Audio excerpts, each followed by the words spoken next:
सभी दिल्ली वासियों को मेरा नमस्कार। पिछले एक साल से जब से कोरोना शुरू हुआ है, मैं समय समय पे आपके बीच में आके सभी तथ्यों को, परिस्थितियों को ईमानदारी के साथ आपके सामने रखता रहा हूँ, आपसे चर्चा करता रहा हूँ। एक चीज़ हम लोगों ने हमेशा गांठ बांध के रखी, आपको कभी गलत तथ्य नहीं दिए, आपसे कभी झूठ नहीं बोला, जो था आपके सामने रख दिया। अगर स्थिति अच्छी थी तो भी आपको बताया, स्थिति खराब थी तो भी आपको हमने ईमानदारी से बताया, क्योंकि हम पहले दिन से समझ गए थे कि ये इतनी बड़ी आपदा है कि आपके साथ के बिना, जनता के साथ के बिना अकेले इस आपदा से सरकार सामना नहीं कर सकती। जनता का सहयोग और जनता की सहभागिता इस पूरे संघर्ष में बेहद ज़रूरी है। और जब तक जनता को सच नहीं बताया जाएगा, सारे तथ्य जनता के सामने नहीं रखे जाएंगे, तब तक जनता की भागीदारी सुनिश्चित करना असंभव था।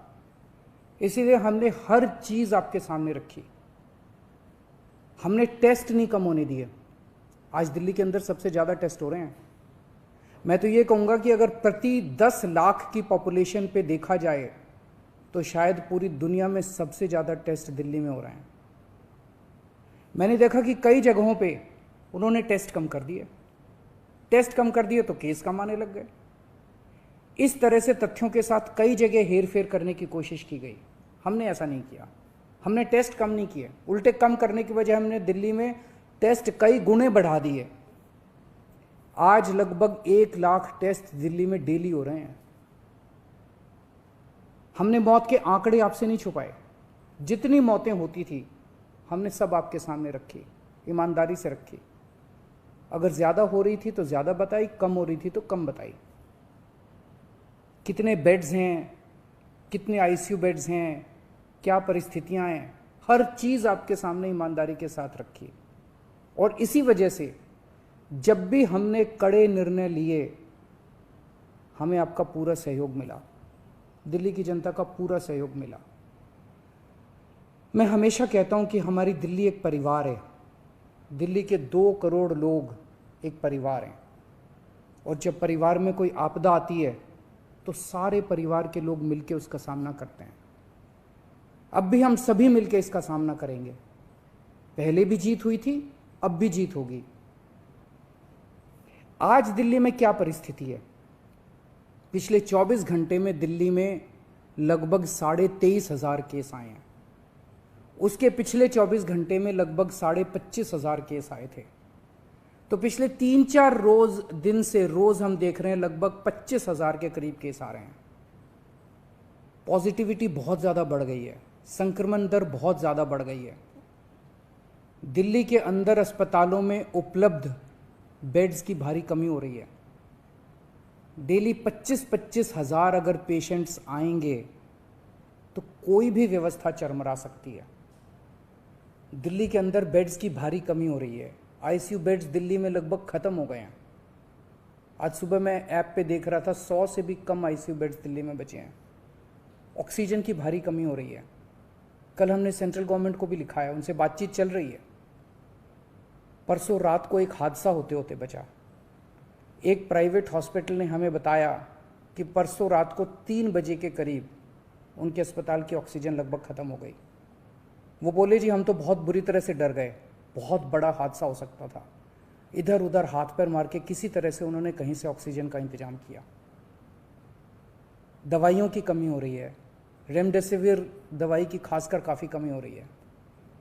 ये सारे तथ्य मैंने आपको डराने के लिए नहीं बताए, ये सारी परिस्थिति है। और इन परिस्थितियों में हमें अब अगला कदम क्या उठाना है, इस पे चर्चा करने के लिए मैंने आपको ये परिस्थिति बताई है। तो दिल्ली के अंदर कोरोना की परिस्थिति काफ़ी गंभीर है। अभी तक हमने दिल्ली के अंदर हेल्थ सिस्टम को बड़े अच्छे तरीके से मैनेज किया। दिल्ली में चौथी वेव आई है। पहली वेव पिछले साल जून में आई थी, जिसमें 4,500 के करीब केस आए थे। दूसरी वेव आई फिर सितंबर में, फिर तीसरी वेव आई जिसमें 8,500 के करीब केस आए थे। दुनिया के कई शहर ऐसे हैं, बड़े बड़े देशों के, विकसित देशों के शहर, जहाँ 6,000 केस आए तो उनका पूरा हेल्थ सिस्टम चरमरा गया, कोलैप्स कर गया। दिल्ली में 8,500 केस आए पिछली बार तीसरी वेव में, तब भी हमारा सिस्टम कोलैप्स नहीं किया, उल्टे हमने और ज़्यादा अपनी तैयारियां शुरू कर दी। आज 25,000 केस आए हैं। अब दिल्ली का हेल्थ सिस्टम अपनी सीमा तक पहुंच गया है। हमारा हेल्थ सिस्टम अब बहुत ज़्यादा तनाव में है। मैं ये नहीं कहूँगा कि हमारा हेल्थ सिस्टम अभी कोलैप्स किया है, लेकिन आज हमारा हेल्थ सिस्टम बहुत ज़्यादा तनाव में है। किसी भी हेल्थ सिस्टम की अपनी सीमाएं होती हैं। अनगिनत पेशेंट्स तो कोई भी सिस्टम नहीं ले सकता ना। किसी भी सिस्टम की अपनी सीमाएं हैं। पिछले 5 साल में आपकी सरकार ने दिल्ली में बहुत बड़े स्तर पे स्वास्थ्य के क्षेत्र में काम किया है। खूब नए हॉस्पिटल खोले हैं, मोहल्ला क्लिनिक, पॉलीक्लिनिक बनाए हैं। बहुत बड़े स्तर के ऊपर स्वास्थ्य के क्षेत्र में काम हुआ है। यही कारण है कि आज 25,000 केस के ऊपर भी दिल्ली का सिस्टम चल रहा है। लेकिन अब इसके बाद अगर तुरंत कुछ कठोर कदम नहीं उठाए गए तो ये सिस्टम कोलैप्स कर सकता है। और अगर हेल्थ सिस्टम कोलैप्स कर गया तो मुझे डर है कहीं बहुत बड़ी त्रासदी ना हो जाए। जैसे मैंने बताया कि कल एक अस्पताल में ऑक्सीजन बिल्कुल ख़त्म हो गई थी और बहुत बड़ी त्रासदी होते होते बची। मैंने वीडियोस देखे हैं, तस्वीरें देखी हैं, आपने भी देखी होंगी सोशल मीडिया पे। दुनिया के कई शहर ऐसे हैं जहां कॉरिडोर में पेशेंट्स पड़े हुए हैं, सड़कों के ऊपर लोग दम तोड़ रहे हैं। अभी तक हमने दिल्ली को उस किस्म की त्रासदी से बचाया है, वैसा नहीं होने दिया।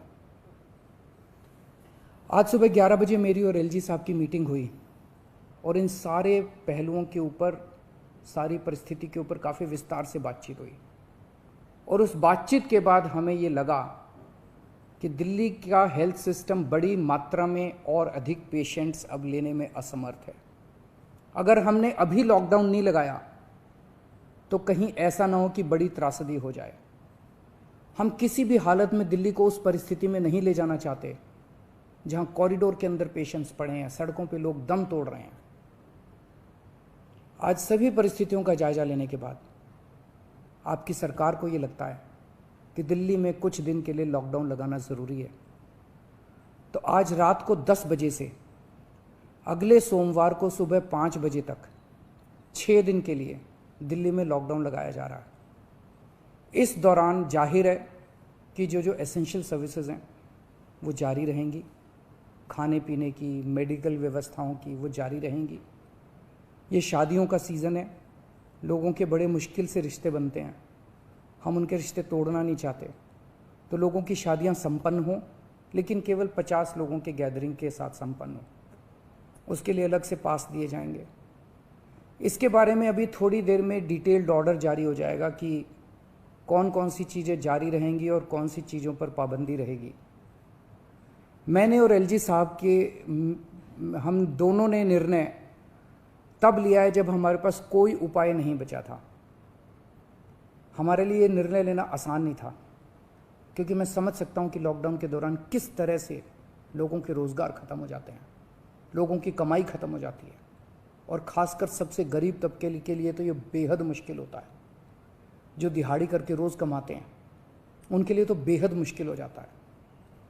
पिछली बार जब देश में लॉकडाउन लगा था, हमने देखा कि किस तरह बड़ी संख्या में प्रवासी मजदूर अपने गांव जाने लगे थे। उनसे मैं ख़ास तौर से हाथ जोड़ के अपील करना चाहता हूँ, ये छोटा सा लॉकडाउन है, 6 दिन का, दिल्ली छोड़ के मत जाइएगा। आपके आने जाने में इतना समय खराब हो जाएगा, इतना पैसा खराब हो जाएगा, इतनी ऊर्जा खराब होती है। दिल्ली में रहिए। मुझे उम्मीद है कि ये छोटा लॉकडाउन है और छोटा ही रहेगा। मुझे पूरी उम्मीद है कि शायद बढ़ाने की ज़रूरत ना पड़े। आप दिल्ली में रहिए। यकीन मानिए, हम पूरी ईमानदारी के साथ सब मिल के लड़ेंगे तो जल्दी इस मुसीबत से छुटकारा पाएंगे। मैं आपको यकीन दिलाता हूँ, सरकार आपका पूरा ख्याल रखेगी। मैं हूँ ना, मुझ पे भरोसा रखिए। मेरी दिल्ली के सभी नागरिकों से अपील है कि ये निर्णय हमने बहुत मुश्किल से लिया है। आप सब लोग जानते हैं कि मैं लॉकडाउन के सख्त खिलाफ रहा हूँ। हमेशा से मैंने लॉकडाउन का विरोध किया है। मेरा ये मानना है कि लॉकडाउन से कोरोना ख़त्म नहीं होता, लॉकडाउन से कोरोना की स्पीड कम हो जाती है। मेरा हमेशा ये मानना है कि अगर किसी भी शहर या राज्य की स्वास्थ्य व्यवस्था अपनी सीमा तक पहुंच जाए तो लॉकडाउन लगाना ज़रूरी हो जाता है, ताकि पेशेंट्स का नंबर कम हो जाए, ताकि हेल्थ सिस्टम को और दुरुस्त किया जा सके। ये जो 6 दिन का लॉकडाउन हम लगा रहे हैं, ये जो 6 दिन हम ले रहे हैं आपसे, इन 6 दिनों के अंदर हम बहुत बड़े स्तर के ऊपर और दिल्ली में बेड्स की व्यवस्था करेंगे। केंद्र से हम मदद मांग रहे हैं, उनसे लगातार संपर्क में हैं। केंद्र सरकार हमारी मदद भी कर रही है, उसके लिए हम केंद्र सरकार के शुक्रगुजार हैं। उनसे ऑक्सीजन की व्यवस्था करेंगे, दवाइयों की व्यवस्था करेंगे। इस लॉकडाउन के समय को हम इन सब चीज़ों के लिए इस्तेमाल करेंगे।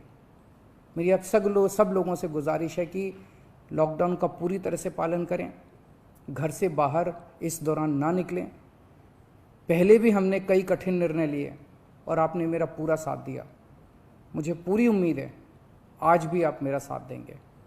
हम मिलके इसका मुकाबला करेंगे।